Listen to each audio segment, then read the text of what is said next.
Viral di layar lebar, kasus Vina dibongkar. Ini akan menjadi pembahasan saya di dua sisi malam hari ini, pemirsa. Karena memang dua remaja, Vina dan Eki asal Cirebon, menjadi korban pembunuhan pada tahun 2016. Dan pembunuhannya pun berlangsung dengan keji. Kalau kita lihat kasusnya, ada terjadi penganiayaan di sana, ada ruda paksa atau perkosaan di situ dari 11 pelaku terhadap satu korban yang meninggal di sana. Dan kasus ini sudah berlalu 8 tahun. 8 dari pelaku sudah divonis dan sudah menjalani hukuman, sedang menjalani hukuman hingga saat ini. Sementara itu ada 3 pelaku yang masih buron, tidak diketahui keberadaannya hingga saat ini. Apa yang menyebabkan polisi kesulitan untuk mencari ketiga pelaku? Benarkah ada keterlibatan anak oknum aparat di antara para pelaku? Kami akan mencari tahu di dua sisi malam hari ini. Bersama saya, Dwi Anggia. Ya, 8 tahun sudah berlalu, namun kasus ini kembali muncul ke permukaan dan tak tanggung-tanggung disoroti oleh publik di tanah air. Karena peristiwa tragis ini kemudian diangkat dalam sebuah cerita layar lebar. Nah, malam hari ini kami mengundang produser dari film tersebut dan juga sejumlah narasumber lain. Sudah bergabung bersama saya Diraj Kalwani, produser film Vina sebelum 7 hari. Selamat malam. Selamat malam, Ibu. Terima kasih sudah hadir. Dan juga sudah bergabung kakak dari almarhum Vina, Marliana. Selamat malam, Mbak Marliana. Selamat malam, Bang Gi. Terima kasih sekali Mbak Marliana sudah datang dari Cirebon langsung ke sini. Kami sangat mengapresiasi kehadiran Anda di sini. Dan kemudian ada Bung Reza Indragiri, psikolog forensik yang juga bergabung malam hari ini. Bang Reza, apa kabar? Alhamdulillah, sehat, Mbak. Alhamdulillah sehat ya. Dan nanti juga akan bergabung secara virtual bersama kita malam hari ini Kombes Pol Surawan, Dirkrim Polda Jawa Barat. Baik, saya akan langsung menanyakan ke Mbak Marliana. Ini berita sudah ramai diperbincangkan. Kita juga tidak bisa melupakan bagaimana tahun 2016 kasus yang menimpa adik Anda ini luar biasa mendapat sorotan juga publik dan juga media ketika itu. 8 tahun kemudian tiba-tiba filmnya muncul diproduksi tahun lalu. Jadi pertanyaan juga oleh kita, apa yang membuat Anda dan keluarga akhirnya mau agar kisah tragis yang menimpa adik Anda ini diangkat ke layar lebar? Biar mereka semua nggak tutup mata. Mereka itu siapa, Mbak Mariana? Aparat mungkin ya. Aparat. Oke, aparat. Karena memang 3 pelaku kan sampai saat ini belum ada kabar beritanya.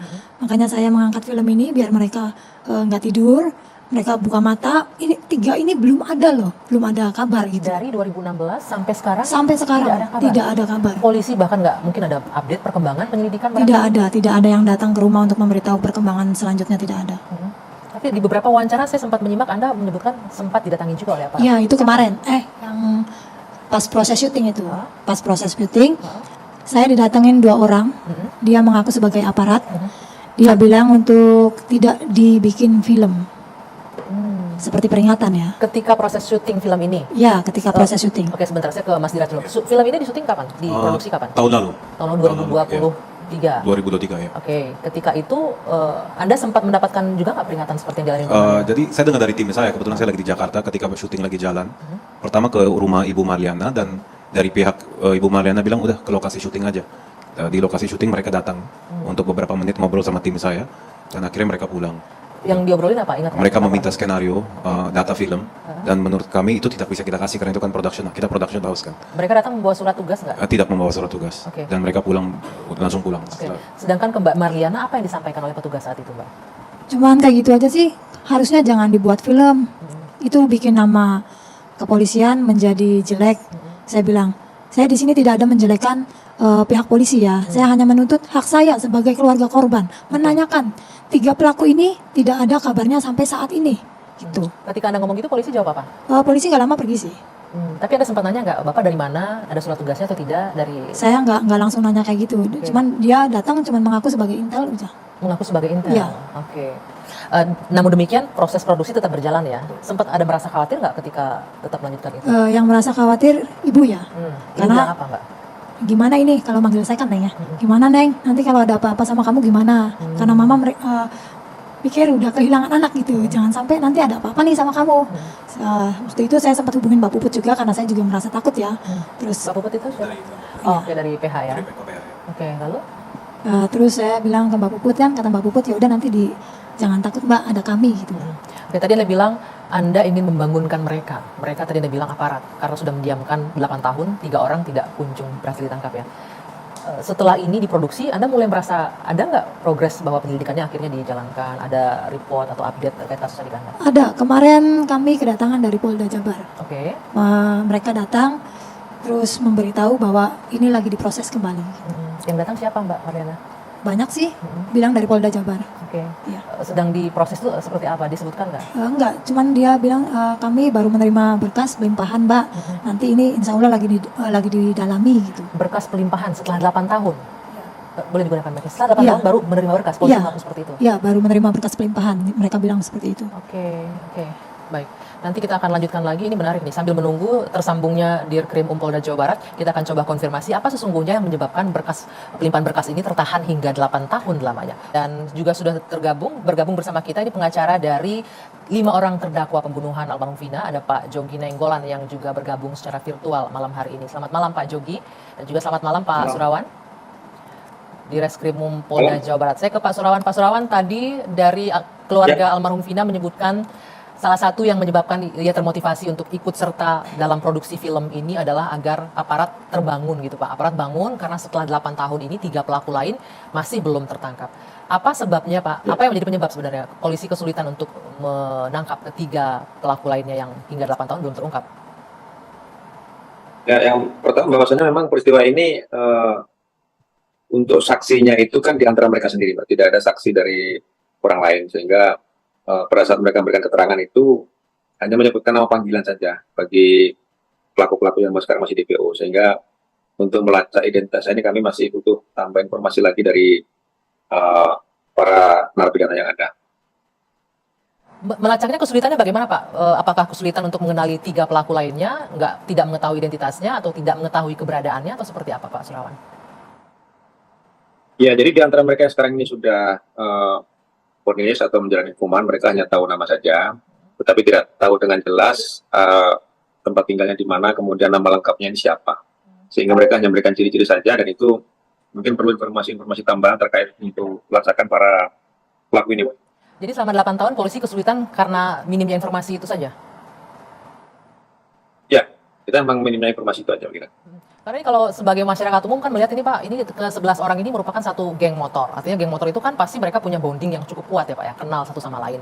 Apakah memang benar-benar polisi percaya saja dengan pernyataan terdakwa atau pelaku lainnya yang menyebutkan nggak kenal, nggak tahu di mana, nggak tahu identitas aslinya? Sebetulnya mungkin kita juga tidak percaya begitu saja, namun tentu dari informasi-informasi yang mereka sampaikan itu kan kita sudah menurunkan tim ke lapangan pada saat memang dulu kasus ini diungkap. Namun mungkin ada kesulitan dari penyidik untuk mengungkap identitas yang sebenarnya daripada para pelaku yang sekarang belum tertangkap ini, Pak. Tapi lokasinya sudah diketahui. Kalau kita lihat kan di DPO yang diterbitkan oleh Polda Jabar, diketahui lokasinya ya Pak ya? Ya, kebetulan waktu itu memang sudah dilakukan pelacakan, namun dari yang bersangkutan memang itu tidak ditemukan di rumahnya. Oke, Pak, ada satu poin lagi yang harus kami klarifikasi karena ini sangat santer sekali didiskusikan di publik bahwa salah satu hal yang menyebabkan sulitnya mengungkap 3 pelaku lainnya adalah karena adanya dugaan di antara pelaku adalah anak dari aparat. Apakah benar demikian Pak? Kami butuh klarifikasi di sini. Sejauh ini kita belum menemukan, apalagi pelaku yang sudah tertangkap ini merupakan anak aparat ataupun ada hubungan dengan aparat. Dan 3 juga kami belum mendapat informasi terlalu jauh. Namun sebenarnya yang menjadi korban justru putra salah seorang anggota kami yang ada di Cirebon. Dan juga kami mendapatkan informasi di antara pelaku yang sudah sedang menjalani hukuman saat ini, bahkan mengaku dia tidak tahu menahu begitu. Benar nggak demikian Pak? Hanya diambil saja Ya, kemudian dijadikan sebagai tersangka. Ya, memang dalam keterangan mereka seperti itu, mereka tidak tahu menahu tentang kejadian itu. Itulah kami makanya sulitnya melacak keberadaan dari 3 orang yang sampai sekarang belum tertangkap. Oke, kemudian ini juga mau mengkonfirmasi sekali lagi, tadi Mbak Marliana menyebutkan sempat ditahan oleh Intel untuk melanjutkan proses produksi film. Benarkah demikian dan mengapa alasannya?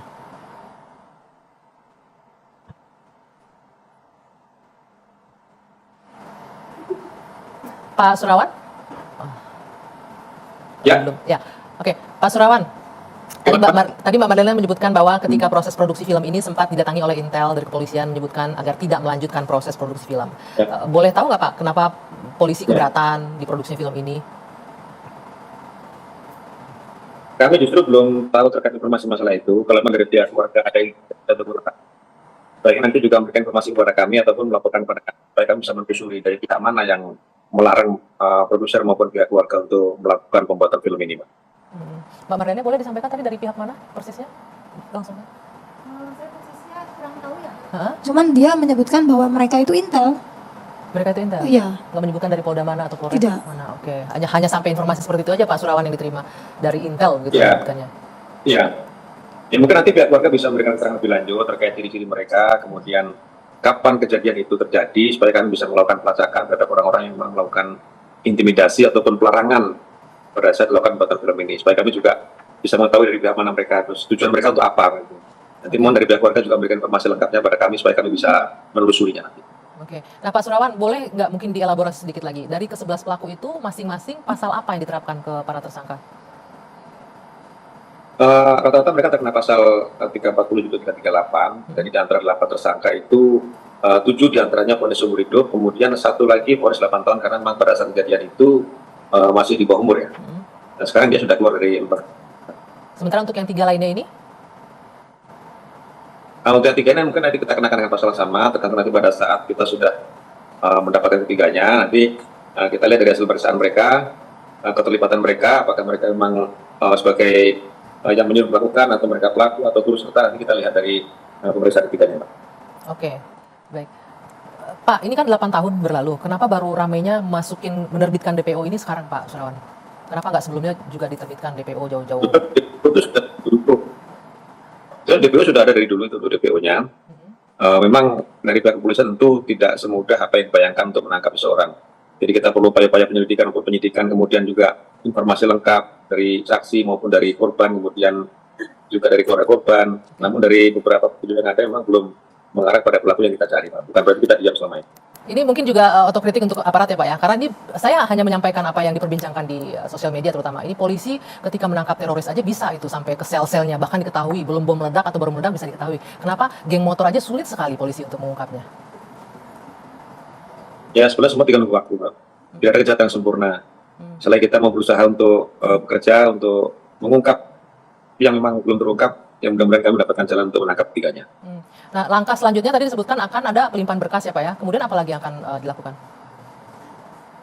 Untuk pelimpahan berkas tidak belum, karena memang ketiganya belum dilakukan penangkapan. Nanti mungkin apabila sudah dilakukan penangkapan akan Enggak, tadi pihak keluarga, maaf saya potong. Ya, maaf saya potong. Tadi pihak keluarga menyampaikan polisi mengaku ke keluarga sedang ada proses pelimpahan berkas gitu ya? Polda yang bilang dia sudah menerima pelimpahan berkas. Pelimpahan berkas dari mananya Anda nggak nanya? Enggak. Itu dari mana Pak Surawan? Ini kita mengkonfirmasi keterangan dari pihak keluarga. Itu dulu penanganan awal. Jadi penanganan awalnya itu dulu di Polresta Cirebon, namun kemudian dilimpahkan ke Polda Jabar pada saat penyidikan selanjutnya. Jadi pelimpahan berkas sudah lama kejadiannya, dan untuk berikutnya tentu kita menunggu para tersangka tertangkap baru kita akan melakukan berkasan kembali untuk. Jadi dipelimpahan berkas ke tingkat yang lebih tinggi lagi gitu ya, Bang Reza. Sebentar Pak Surawan, tetap bersama kami terlebih dahulu. Bang Reza, dari keterangan tadi pihak kepolisian, dari pasal-pasal yang diterapkan, ini pasal 340 junto 338, pembunuhan berencana artinya ya. Apa yang bisa Anda garis bawahi dari ini? Justru pertanyaan, kalau di film itu diilustrasikan bahwa maaf almarhumah Vina ini menjadi korban ruda paksa. Ya. Tapi kalau dari apa yang saya simak penjelasan dari Reskrimum Polda Jabar, tidak disebut-sebut hal ihwal terkait dengan penggunaan pasal ruda paksa atau pasal perkosaan. Ya. Memang hukumannya lebih berat kalau pasal pembunuhan berencana. Tapi maksud saya adalah seandainya ada pasal terkait perkosaan, maka pasalnya semakin berlapis, maka boleh jadi hakim akan semakin yakin, semakin mantap untuk tidak menjatuhkan hukuman seumur hidup terhadap para terdakwa. Tapi boleh jadi lebih berat dari itu, yaitu hukuman mati. Oke, boleh direspon Pak Surawan, kenapa Pak tidak diterapkan juga pasal perkosaan untuk para pelaku ini? Terkait dengan kesaksian para pelaku, jadi mereka memang tidak apa namanya yang sudah ada ini belum terbukti atau mereka tidak menerangkan adanya perkosaan itu, Pak. Tapi hasil visumnya menunjukkan seperti apa? Hasil visum kalau kita lihat di putusan pengadilan memang ada sperma di tubuh korban. Nah, apa yang menjadi alasan polisi tidak menggunakan pasal perkosaan Pak kalau hasil visumnya menunjukkan hal tersebut? Terkait pasal perkosaan itu kita perlu kesaksian ataupun pengakuan dari para tersangka. Pada saat itu kan memang para tersangka kemudian tidak mengakui perbuatannya. Kalau tidak mengakui perbuatannya agak lucu Pak ya. Lalu air mandi siapa yang ditemukan di hasil visum itu Pak? Ya mungkin itu pada saat otopsi mungkin tidak secara terlakukan, uji DNA segala macam, itulah kami mungkin kesulitan untuk melakukan pembuktian terkait siapa yang melakukan perkosaan terhadap korban. Bagaimana Bung Reza? Pertama, bukankah dalam setiap penanganan kasus ada wasidik? Jadi ketika wasidik menyadari bahwa ternyata terjadi kompleksitas luar biasa, tidak bisa dilakukan uji DNA di tingkat Polres, maka sudah semestinya kasus itu langsung ditarik ditangani tingkat Polda. Itu satu. Yang kedua, ini materi yang selalu saya sampaikan ketika saya menjadi dosen di Perguruan Tinggi Ilmu Kepolisian. Saya katakan bahwa barang yang paling merusak proses penegakan hukum, tak lain tak bukan adalah kesaksian mata.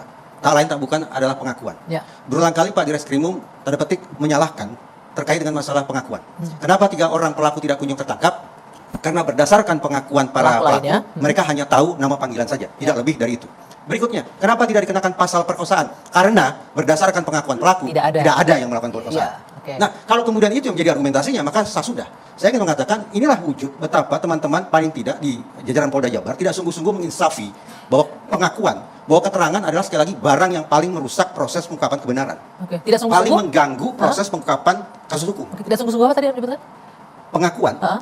keterangan adalah barang yang paling merusak proses penegakan hukum. Oke. Itu simpulan psikologi forensik. Oke. Kenapa begitu? Karena pengakuan mengandalkan daya ingat manusia. Daya ingat manusia mudah mengalami fragmentasi, mudah mengalami distorsi. Apalagi pengakuan dari orang-orang yang sudah memperkirakan mereka akan dikenai hukuman yang sangat berat. Mereka akan berkelit ke sana, mereka akan berkelit ke situ. Karena itulah alih-alih mengandalkan pengakuan, semestinya dilakukan apa yang teman-teman di kepolisian banggakan sebagai pendekatan pengungkapan kasus berbasis saintifik. Saintifik, ya. Uji DNA, dan seterusnya, dan seterusnya. Nah, bagaimana tadi dengan temuannya ada air mani di situ disebutkan? Tadi saya katakan, kalau memang terkendala untuk melakukan pembuktian secara saintifik terkait dengan jejak-jejak Ruda paksa bukti ini, ya. perkosaan, ya sudah, wasidik semestinya langsung rekomendasikan, limpahkan ke tingkat Polda Jabar. Kalau Polda Jabar pun tidak sanggup, yang semestinya sanggup, limpahkan ke Barreskrim Mabes Polri. Ya. Pak Surawan, kapan kasus ini dilimpahkan Ya. dari Polres Cirebon kemudian naik ke Polda Jabar?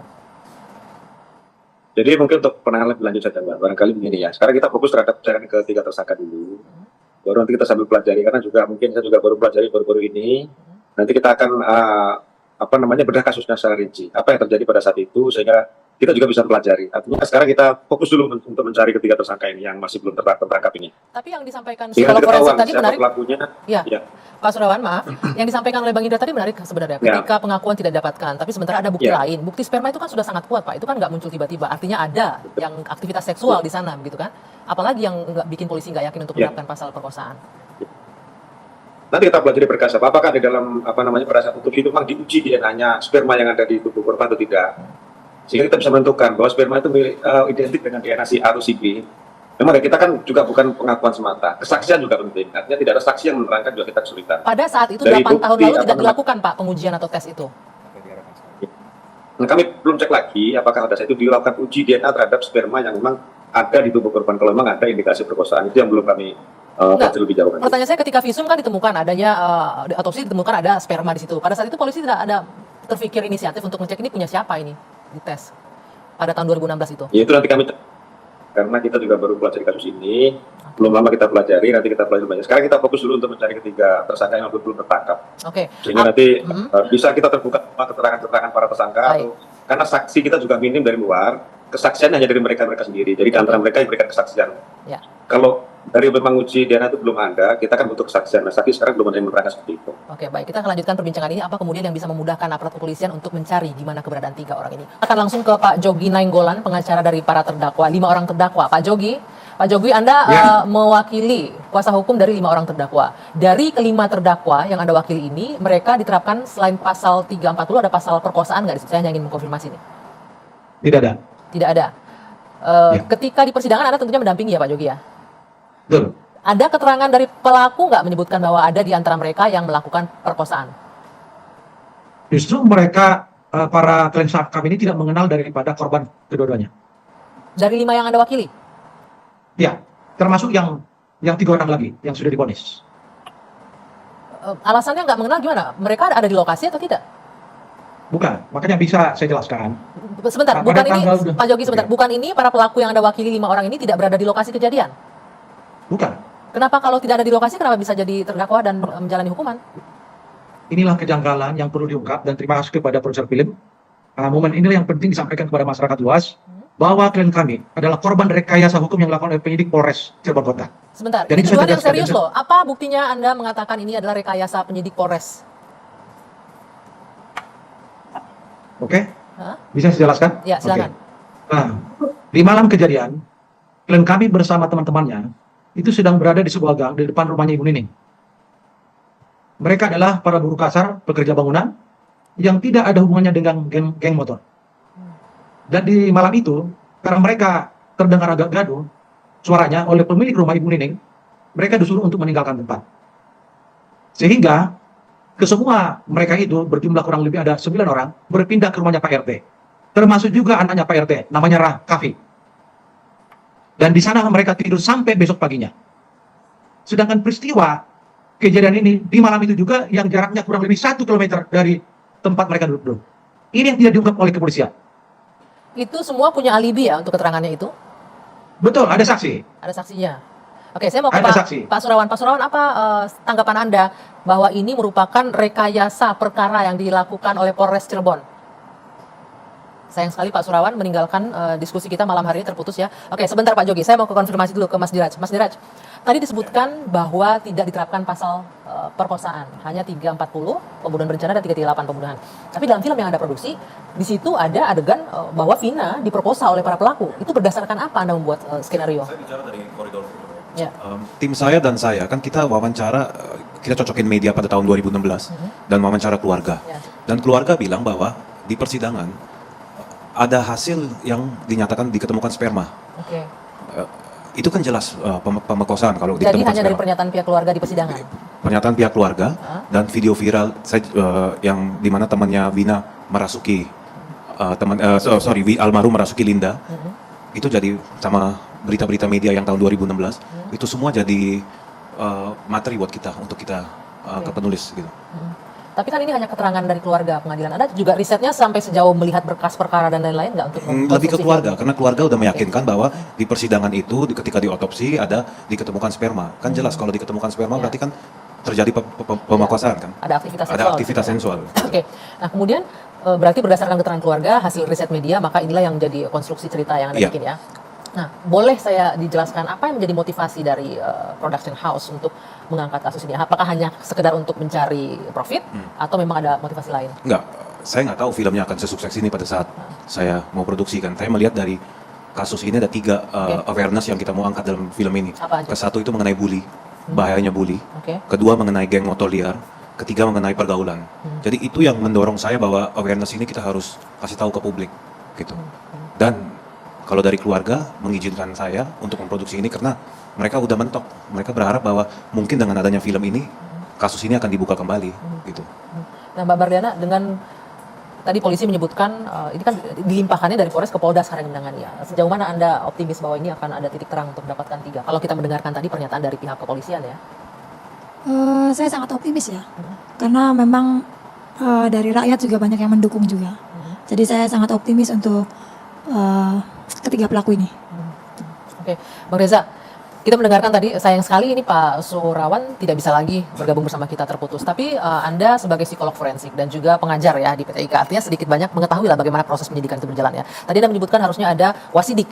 Nah, apa indikasi yang Anda lihat kalau seandainya yang terjadi seperti yang disampaikan Pak Surawan tadi, bahwa nggak ada pengakuan pemerkosaan, padahal ada bukti sperma di sana, tapi kemudian prosesnya mandek, nggak bisa mendapatkan keterangan karena pelaku nggak kenal ternyata sama pelaku yang lainnya. Ada yang salah di mana kalau Anda memperhatikan? Pertama, sebetulnya saya mencoba menyemangati jajaran di Reskrimum Polda Jabar yang saat ini bertugas. Ya, Kenapa saya memberikan garis bawah pada aspek itu? Karena kasus ini, kalaulah dilimpahkan ke Polda Jabar, maka semestinya ditangani oleh teman-teman di Ditreskrimum Polda Jabar tempo dulu, bukannya sekarang. oke. Karena sekarang nggak tahu banyak sekali Ya, nggak terlibat ya. Saya khawatir bahwa sekian banyak bukti juga sudah lenyap, ingatan memudar, pelaku kabur entah kemana. Nah, itu satu. Yang kedua, secara umum, ini kita sedang berbincang tentang kompetensi teman-teman di kepolisian atau tentang integritas sesungguhnya. Oke. Kalau Anda melihatnya yang mana? Kompetensi. Tentu saja. Masalahnya ada di kompetensi atau di Nah, integritas? poin bagus. Berarti bukan hanya ini PR Reskrimum, ini PR bagi Propam untuk mengecek seberapa jauh sesungguhnya persoalan yang terjadi di lingkup Oke. Polres. Kalau Propam sampai turun tangan, artinya ada yang nggak sesuai SOP berjalan di sini. Bukan Spekulatif bukan demikian. hanya nggak kompeten lagi, Ya. ada yang nggak sesuai SOP. Spekulasi bisa dikatakan demikian. Ada kesulitan-kesulitan yang kenapa tidak dilimpahkan ke tingkat satuan wilayah yang lebih tinggi, Ya. Polda Jabar. Tapi saya tidak ingin berprasangka buruk. Maksud saya adalah begini. Kalau memang ini pokok persoalannya pada aspek integritas, maka memang mekanisme penjatuhan sanksi jadi penting. Tapi Sebentar. kalau persoalannya pada aspek kompetensi, maka justru penindakannya atau penanganannya adalah dengan memberikan pembekalan, pengetahuan dan keterampilan ekstra Oke. kepada para penyidik Ini terutama di Polres. Oke, ini menarik Bung Reza yang Anda sampaikan. Tadi saya mencatat keterangan dari Pak Surawan bahwa yang menjadi korban adalah anak dari anggota kami. Anggota polisi. Tadi Pak Surawan mengatakan, artinya asumsinya orang publik juga akan berpikiran kalau anak anggota polisi harusnya ini pekerjaannya lebih kuat lagi nih mencari siapa pelaku, kecuali unless pelaku lain anak anggota juga cuma pangkatnya lebih tinggi gitu. Bisa nggak tuh? dielakkan. Ketika muncul narasi sedemikian rupa, maka di kepala saya langsung merespon apakah ada kemungkinan ini merupakan curtain code.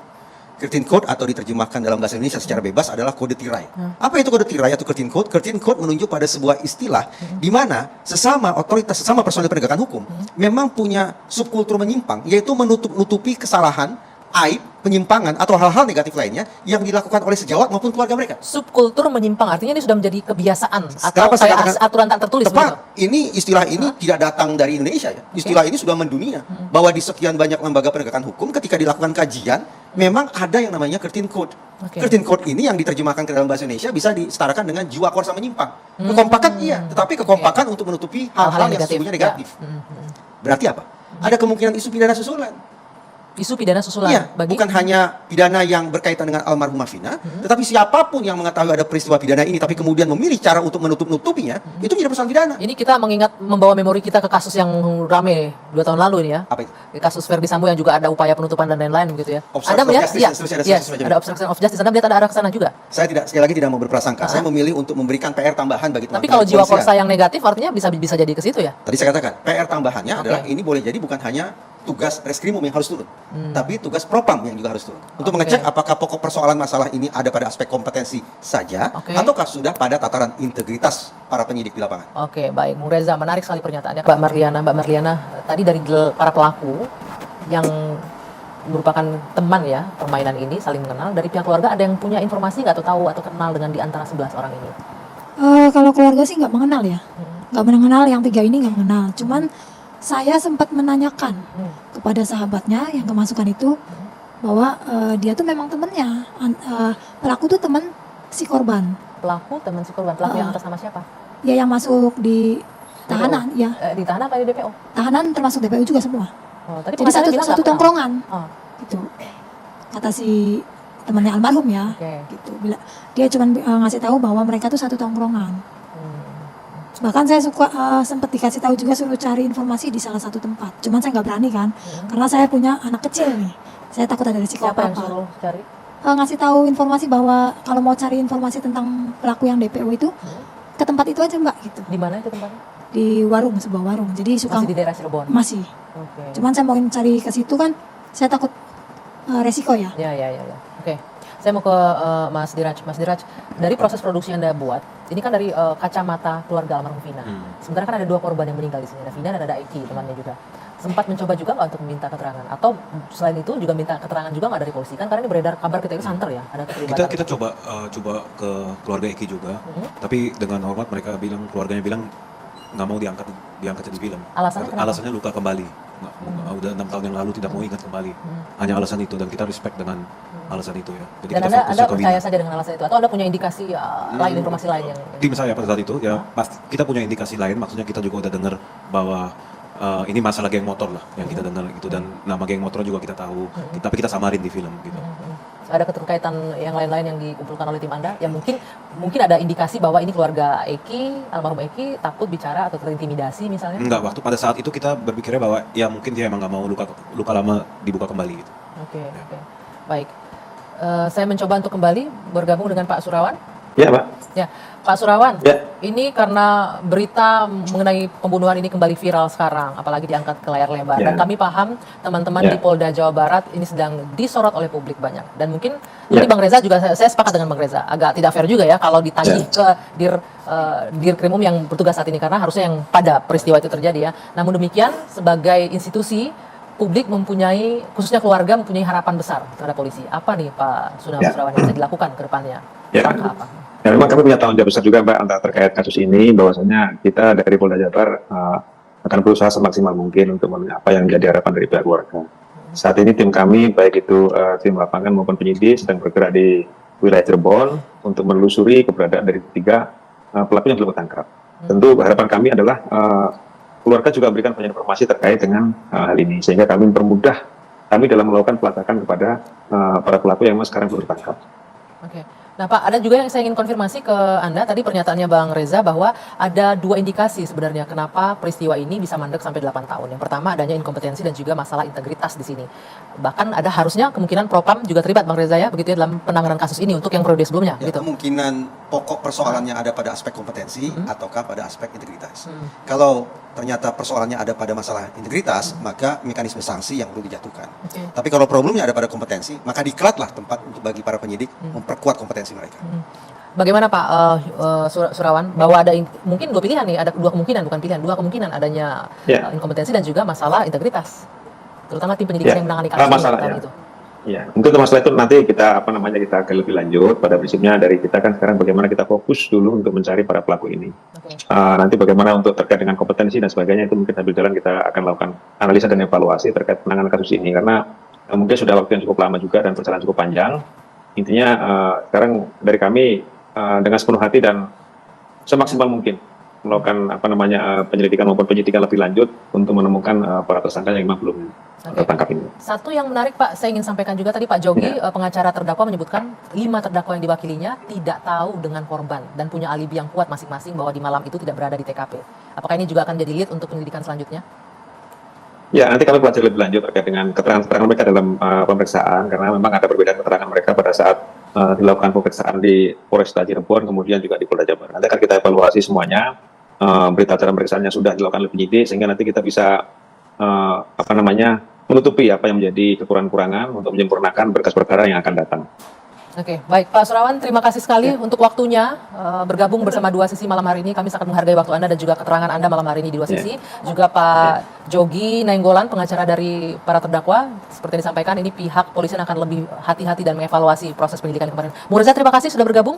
Pak Diraj, terima kasih. Mbak Marliana, sekali lagi terima kasih banyak. Dan kami ikut prihatin dengan apa yang terjadi dan mudah-mudahan ini akan menjadi titik terang untuk mencari 3 pelaku pembunuhan adik Anda. Terima kasih.